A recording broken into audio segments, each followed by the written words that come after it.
अस्सलामुअलैकुम नाजरीन, हेल्थोपीडिया में खुशामदीद। नाजरीन, जो आज हम सेहत के हवाले से एक टॉपिक लेके हाजिर हुए हैं वो बहुत ही अहम टॉपिक है। नाजरीन, जो हमारे चैनल पे आज नए व्यूअर्स हैं वो हमारे चैनल को सब्सक्राइब कर लें और बेल बटन को दबा दें कि हर नया नई वीडियो आप तक आसानी से पहुंच सके।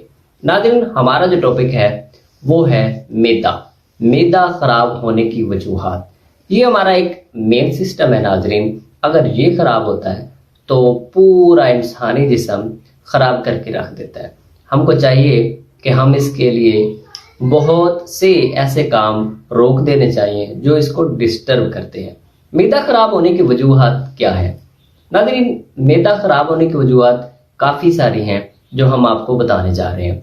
गैस्ट्रिक जूस का कम होना, पानी का कम पीना और ज़्यादा अरसे तक एक ही चीज़ को इस्तेमाल करते रहना। नाज़रीन, ज़्यादा चाय इस्तेमाल करना, क्योंकि ज़्यादा चाय इस्तेमाल करने से आपका मैदा सख्त हो जाता है, हार्ड हो जाता है। जो मैदे की झिल्ली है उसके ऊपर जो वो झिल्ली के ऊपर जो बने होते हैं को वो जला के रख देती है। चाय आप इस्तेमाल करें, क्योंकि आदत जो बनी हुई है वो तो आप पूरी करके ही रहेंगे। चाय को इस्तेमाल करें, बहरहाल उसका इस्तेमाल कम करें। दिन में एक दफ़ा पी लीजिए या 2 दफ़ा। मतलब ये तो आजकल चल रहा होता है, जहाँ भी जाएं चाय इस्तेमाल करने से आपका मैदा हार्ड हो जाता है और उसकी झिल्ली जल जाती है, इसलिए वो काम करना छोड़ देता है। आपने आजमाया होगा कि आप चाय पी लें तो आपको 3-4 घंटे भूख नहीं लगती, भूख को भी मार देता है।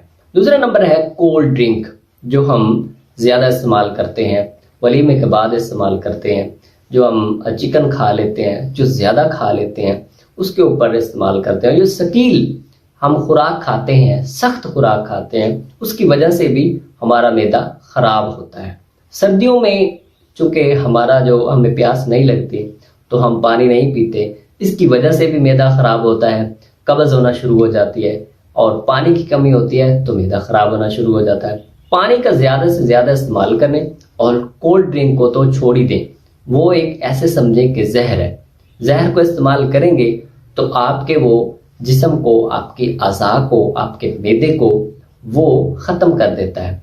मैदे को सेट रखने के लिए आप एहतियात करें होटलिंग, क्योंकि मैदे में दर्द, अल्सर, तबाखीर, गैस इसी वजह से होती है। जब आप तरह तरह के खाने कभी कहीं से खा लेते हैं, कभी कहीं से, एहतियात करें। इंशाअल्लाह आप उनको दबा दें कि हर नया वीडियो आप तक आसानी से पहुंच सके। अस्सलामु अलैकुम व रहमतुल्लाहि व बरकातुहू।